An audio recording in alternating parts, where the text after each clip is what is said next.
हमने अपने 51 जिलों में जन परामर्श बैठकें संपन्न की। 10 संभाग में वो बैठकें हुई और भोपाल में भी राज्य स्तरीय परामर्श हुआ। वो राज्य स्तरीय परामर्श में भी सभी राजनीतिक दलों के साथ, विविध हमारे धर्म के या अलग अलग सामाजिक क्षेत्र के संगठनों के साथ सबसे विस्तार से चर्चा हुई, उनसे बातचीत भी हुई। और जैसा कि मैं आपकी जानकारी में है, जब हमने राजनीतिक दलों को बुलाया तो उसमें आप पार्टी, कम्युनिस्ट पार्टी सारे लोग आए, लेकिन नहीं आए तो कांग्रेस के लोग नहीं आए। पता नहीं कांग्रेस के लोगों को ये इस हिंदू मुसलमान के वोट में क्या दिखता है। उनके लिए एक देश, एक निशान, एक प्रधान पे सदैव दुविधा रहती है। कोई बात नहीं, उनकी वो जाने। हमारे लिए तो आगे बढ़ने का मौका है। हमने जब अपने सभी धर्मों की समानता के लिए आगे बढ़ने का संकल्प किया, और ये भी उल्लेखनीय है कि जब रिपोर्ट सबमिट हुई और जानकारी आई तो उस जानकारी के रिकॉर्ड में एवरेज 80% से ज़्यादा मुस्लिम बहनों ने इस नियम को लागू करने के लिए पक्ष में बात कही। ये भी हमारे लिए उल्लेखनीय है कि रिकॉर्डेड आंकड़ा 76% का है, लेकिन एवरेज 80% मुस्लिम बहनों ने कहा कि एक समान कानून लगना चाहिए। और 40% मुस्लिम भाइयों ने भी कहा है, नामजद भी आकर के बैठकों में इस बात को कोट किया कि ये हमारे लिए कानून लगना चाहिए। कई लोगों ने उनसे प्रश्न भी किया कि आप इस पे समर्थन कैसे दे रहे हैं, तो उनने खुलकर कहा कि हमारी भी माताएं बहनें हैं, हमारे लिए भी हमारी बहनों की ज़िंदगी को, अगर हिंदू भाई बहनों की बहन की ज़िंदगी इस एक्ट से सुरक्षित होती है तो मुस्लिम भाई बहनों की बेटियों के साथ क्यों अन्याय होना चाहिए। ऐसे करके सभी क्षेत्रों में सभी प्रकार से एक बात उल्लेखनीय है कि हमारे द्वारा इसमें लगभग 3.49 करोड़ SMS भी भेजे गए। हम जनता के अंदर नीचे तक जितनी बात पहुंचा सकते थे, हमने सभी संचार साधनों का, सोशल मीडिया का, प्रिंट मीडिया का, इलेक्ट्रॉनिक मीडिया का, यहाँ तक कि कार्यक्रमों के अंदर होने वाली सभाओं में भी इस विषय को नीचे तक उतारने का सभी मंत्रियों के साथ, मेरे स्वयं सहित सभी संगठनों के साथ हमने ये बातें नीचे पहुंचाई। जैसा मैंने बताया कि लगभग 10 लाख प्रतिक्रिया हमको इसके माध्यम से प्राप्त हुई। और जब ये धीरे धीरे करके चारों तरफ से हमारी बातों का समापन की तरफ हम आए, तो आज मुझे इस बात की प्रसन्नता है, 70 साल के इतिहास में ये युगांतकारी क्षण है जिसकी साक्षी 8.5 करोड़ जनता बन रही है। जब हम मध्य प्रदेश की धरती पर समान अधिकार, समान अवसर, समान नागरिक, समान न्याय के स्वर्णिम चतुर्भुज के उदय की तरफ बढ़ रहे हैं। आज मध्य प्रदेश की कैबिनेट ने समान नागरिक संहिता विधेयक 2026 को सहर्ष सर्वानुमति से स्वीकृति प्रदान की है। मैं हमारे सभी माननीय मंत्रिमंडल के साथियों के साथ आप सबको भी बधाई देना चाहूँगा। इस विधेयक को 20 जुलाई 2026 से प्रारंभ हो रहे विधानसभा के सत्र में रखने के लिए हमारी कैबिनेट की अनिवार्यता की बाधा या उसकी मदद से हमने इस दिशा में आगे कदम बढ़ाया है। ये बात सही है कि भारतीय संस्कृति में समानता का भाव, सर्वे भवन्तु सुखिनः, सर्वे सन्तु निरामया, ये वेद वाक्य के उद्घोष के साथ होता आया है। हमारे लिए समानता भारतीय संस्कृति का, भारतीय संस्कारों का सदैव अभिन्न अंग रहा है।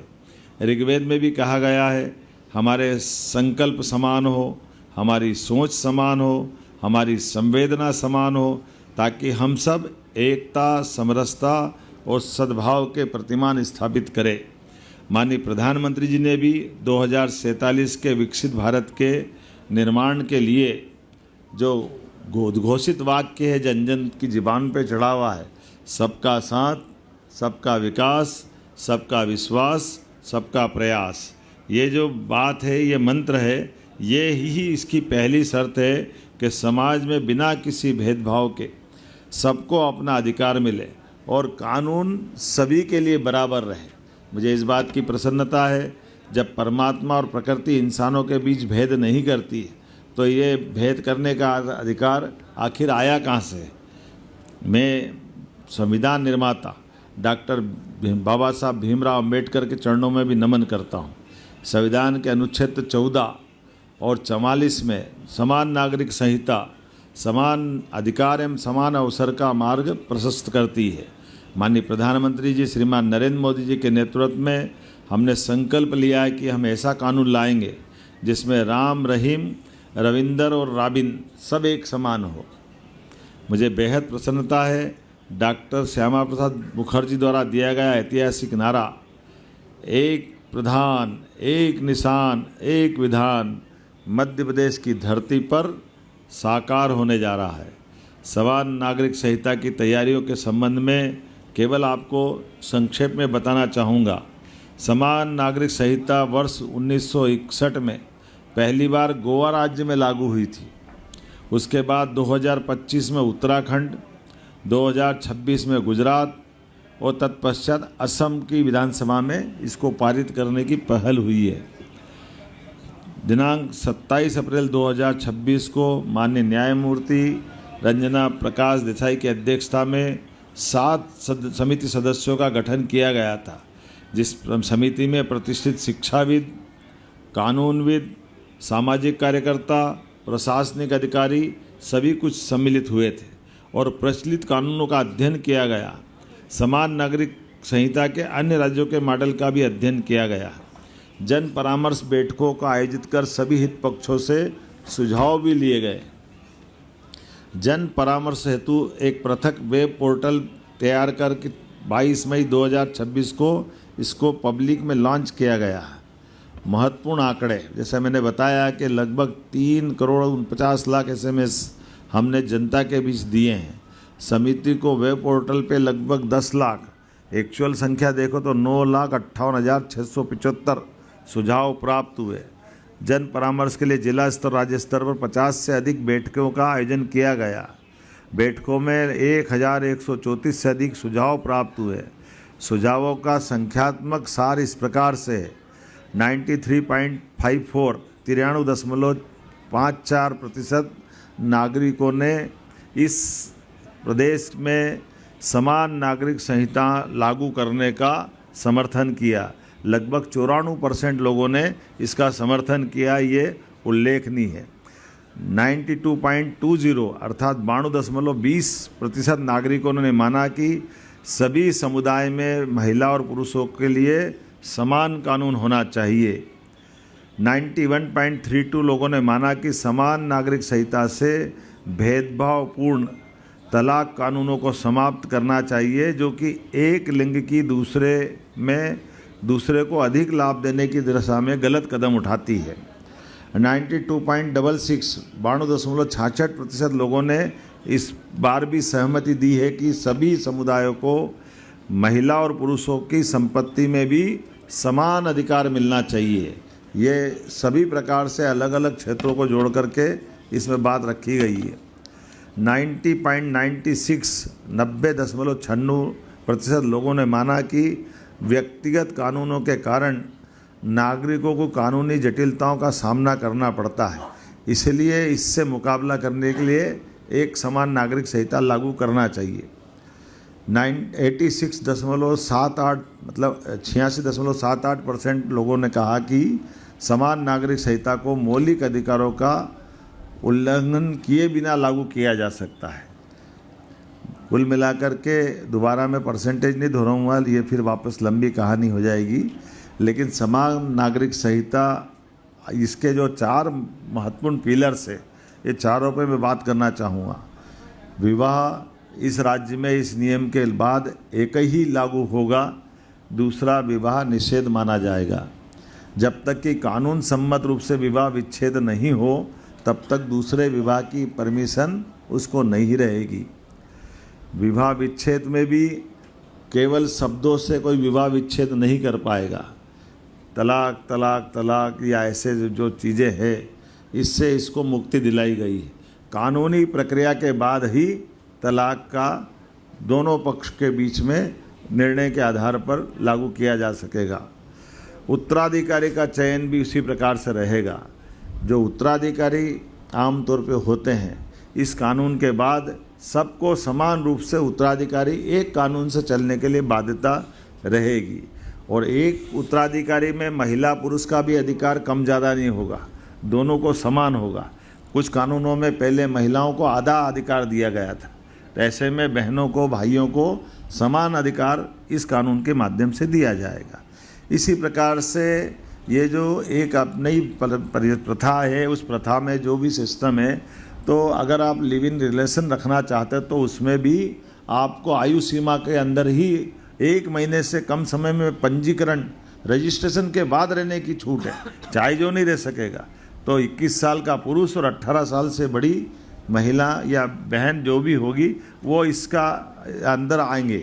और इसमें भी अगर उनका विवाह हुआ है तो इसमें इस दायरे से वो बाहर हो जाएगी, जब तक कि वो सारी प्रक्रिया विवाह संबंधी कोई अपना उस प्रकार के कोई बाधा उनके जीवन में अगर आ रही तो वो इससे नहीं रहेंगी। स्वैच्छिक रूपता को थोड़ा इसमें रोका गया है। समान नागरिक संहिता में युगांतकारी प्रभाव, खास करके धार्मिक स्वतंत्रता, ये सभी धर्मों का सम्मान करने वाला कानून है। इसमें किसी धर्म को नीचा नहीं दिखा रहा है, क्या हिंदू, क्या मुसलमान, क्या ईसाई, क्या पारसी, सभी धर्मों का समान सम्मान करने के लिए कानून को लगाया गया है। महिलाओं के लिए भी, सभी प्रकार की बहनों के लिए समान रूप से उनकी गरिमा और सम्मान का भी ध्यान या उनके सम्मान की रक्षा करने के लिए ये नारी सशक्तिकरण की दिशा में उल्लेखनीय कदम है। भेदभावपूर्ण प्रथाएं जो चलाई गई थी, बहुत सारे प्रकार की, जो उन सारी प्रथाओं को रोकने का प्रयास किया है। आदिवासी अंचल, हमारे जो अनुसूचित जनजाति या संरक्षित रूढ़िगत आधार वाले व्यक्ति समूह जो हमारे घुमंतु अर्धघुमंतु आते हैं, उनको इसमें अपवाद रखा गया है, उसको इस दायरे से इतर रखा गया है। सभी धर्मों की बात मैंने कही कि सभी धर्मों के लिए एक समान शर्त है। धार्मिक समारोह, अनुष्ठान, रीति रिवाज अलग अलग हो सकते हैं, उसमें कोई बाध्यता नहीं है कि वो एक जैसी मानना है। जिसको पूजा करना वो पूजा करे, जिसको बाकी अपने रीति रिवाज का पालन करना, धर्म अनुसार अपने अपने आचरण का, उसको इसमें पूरी छूट दी गई है, उसमें कोई इसमें परेशानी नहीं है।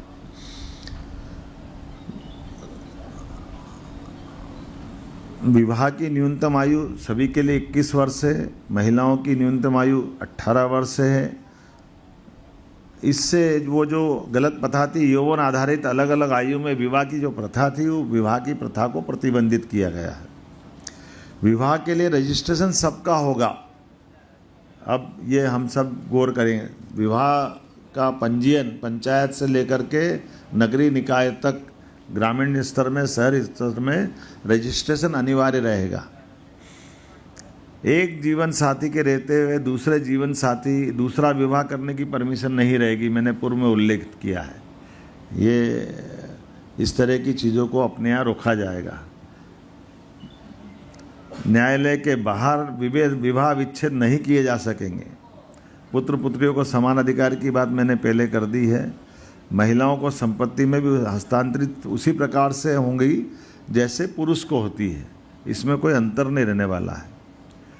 ये बाकी तो बातें हो गई। यदि व्यक्ति, कोई विवाहित व्यक्ति लिव इन संबंध बनाता है तो 5 साल तक की सज़ा होगी उसको, ये हमने कठोरता से लागू कराया है, इसमें छूट नहीं है। न्याय सबके लिए समान है, अधिकार सबके लिए समान है, अवसर सबके लिए समान है। और यही संविधान निर्माताओं का सपना है, ये हमारी सरकार का सपना भी है।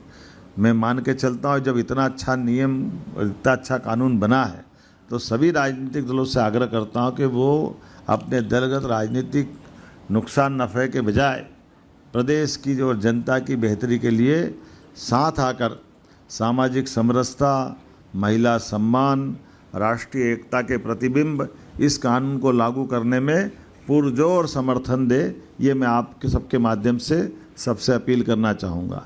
इस कानून को लाने का लक्ष्य विभाजन को विश्वास में बदलना, अन्याय को सम्मान में बदलना, सुझाव लेने के दौरान मिले गए सुझावों पर या जन समर्थन से मुझे इस बात की प्रसन्नता है, हर वर्ग, हर धर्म, हर समुदाय के लोगों ने अपने अपने तय इस विधेयक का पुरजोर समर्थन किया है। अंत में समिति के सभी सदस्यों का, विधेयक से लाने जुड़े वाले सारे अमले का और प्रदेश की जनता जनार्दन का मैं आभार मानता हूँ। एक मिनट, ये मेरा एक विषय हुआ, अभी दूसरे बाकी है। तो ये अभी एक विषय, एक समान नागरिक संहिता का पारित हुआ है। अब इतनी देर में सब दूसरे पे भी बोलूँगा। लेकिन कोई बात नहीं, आपकी थोड़ी सी ऐसा लग रहा कि अपना इसको समेटना पड़ेगा। हमने अपने व्यापार व्यवसाय के साथ सभी क्षेत्रों में सरलता से सभी गतिविधि को संपादित करने के लिए बिजनेस के लिए ईज ऑफ डूइंग बिजनेस विधेयक 2026 को भी पारित किया है। ये हमारे लिए एक छत के नीचे सभी प्रकार की अलग अलग प्रकार की स्वीकृतियों को लाते हुए सरलीकृत रूप से उल्लेखनीय यह है कि नीति निर्माता के मामले में पॉलिसी के आधार पर राज्य में शासन करने के लिए मध्य प्रदेश देश भर में नंबर 1 का राज्य है। सबसे पहले इसमें चल रहा है, जो भारत सरकार के सभी सुझावों का सरलीकृत रूप से तुरंत लागू करने वाले राज्यों में से हमारा राज्य मध्य प्रदेश शामिल हुआ है। अग्निशमन आपातकालीन विधेयक 2026 भी हम सदन में रखने वाले हैं। आज ये भी हमने पारित किया है। आज कई प्रकार की अग्निशमन की कई घटनाएं बढ़ती जा रही है अलग अलग प्रकार से, उसमें सब में विचार करते हुए बहुत सारे विभागों को समेकित रूप से जोड़ते हुए इसमें आपातकालीन सेवाओं के साथ अग्नि घटनाओं को रोकने के लिए जो कानून सम्मत हो सकता है या भविष्य में इसको कैसे हम और कंट्रोल करें। निजी विश्वविद्यालय संशोधन अधिनियम 2026 को भी आज पारित किया है। आयुर्विज्ञान विश्वविद्यालय और धन्वंतरी स्वास्थ्य विश्वविद्यालय अधिनियम 2026 भी हमने आज पारित किया है। उल्लेखनीय है कि हमारे पास पहले केवल एक मेडिकल यूनिवर्सिटी थी, अब इसको हम तोड़ करके 2 में जा रहे हैं। और ऐसे में जो जबलपुर विश्वविद्यालय है उसको एम्स की तर्ज का एक बड़ा हॉस्पिटल भविष्य में वो बढ़ते जाए। ये जो बीच के समय में मेडिकल के छात्रों को जो कठिनाई आती थी, कभी सारी परीक्षाएं कोई कारण से कोर्ट लटकाती थी तो पूरा सत्र सभी का हो जाता था। धीरे धीरे बीते समय हमने अपनी नर्सिंग के, पैरामेडिकल के या सारे परीक्षाएं कराने के हमारे सारे सरकारी विश्वविद्यालयों में पहले ये अधिकार दिए थे। अब धीरे धीरे करके हम इसमें और आगे बढ़ रहे हैं। राज्य बहुत बड़ा है, ऐसे में एक विश्वविद्यालय की कठिनाई होती है तो यह 2 में जा रहा है। आगे जा करके इसके और भी भविष्य में इस तरह से बढ़ेंगे। और वैसे भी शिक्षा नीति 2020 ये कहती है कि पर्टिकुलर एक सब्जेक्ट का विश्वविद्यालय के बजाय ये बहुउद्देशीय विश्वविद्यालय होना चाहिए। तो बहुउद्देशीय विश्वविद्यालयों की तरफ हमारे सारे पहले तो सारे सरकारी विश्वविद्यालय इस तरह चलते थे, लेकिन इसको चरणबद्ध रूप से हम आगे बढ़ रहे हैं। जब मैं मध्य प्रदेश राजमार्ग संशोधन विधेयक 2026 की बात करता हूँ तो अंग्रेजों के शासनकाल के कई नियमों को बदलते हुए ये हमारा मध्य प्रदेश राजमार्ग अधिनियम 2026 को पास किया है। श्रम संहिता के माध्यम से भी हमारे कई सारे श्रमिक बंधुओं के लिए उद्योग धंधों में काम करने के लिए इसमें भी कुछ सुधार किए हैं। और आज़ादी के पहले के 7 कानून जो आज अनुपयोगी हुए हैं, ये अनुपयोगी कानूनों के लिए भी आज कैबिनेट में निर्णय हुआ है कि आज समसामयिक रूप से आज जो ज़रूरी है वो कानूनों को लेकर आगे बढ़े, ये बहुत ज़्यादा ज़रूरी है। मैं उम्मीद करता हूँ कि सारी बातें इसमें आ गई है और अब इसमें से ज़्यादा कोई बात बची नहीं है। और फिर भी कोई बची हो तो आप एक है, आप ही तय करो, मैं तो कैसे करूँगा।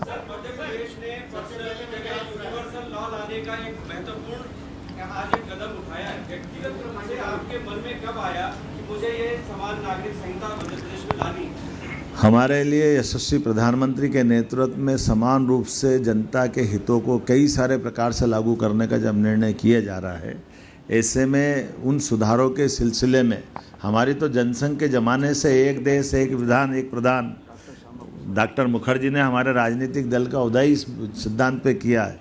मुझे इस बात की प्रसन्नता है, आज वो फलीभूत हो रहा है। हमारा राज्य एक विधान से चलने के लिए संकल्पबद्ध हो रहा है। हाँ, एक मिनट एक विषय और रह गया है।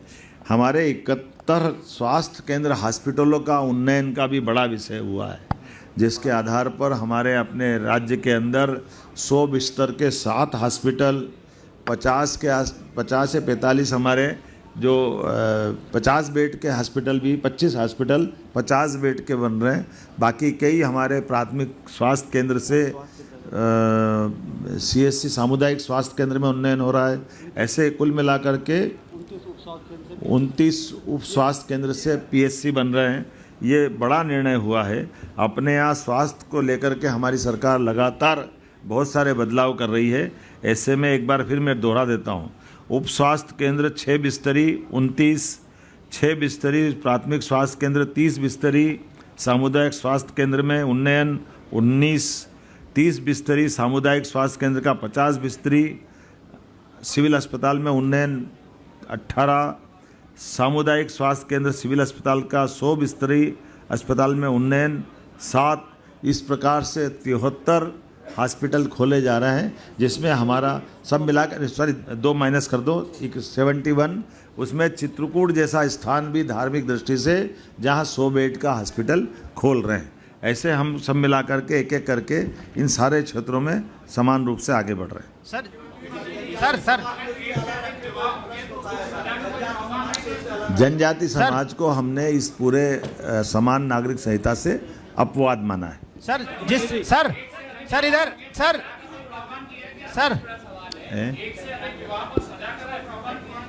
एक से अधिक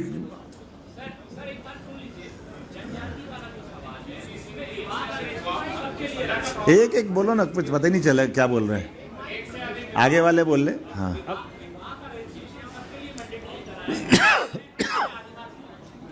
बोला ना मैंने, आदिवासी समाज को छूट है।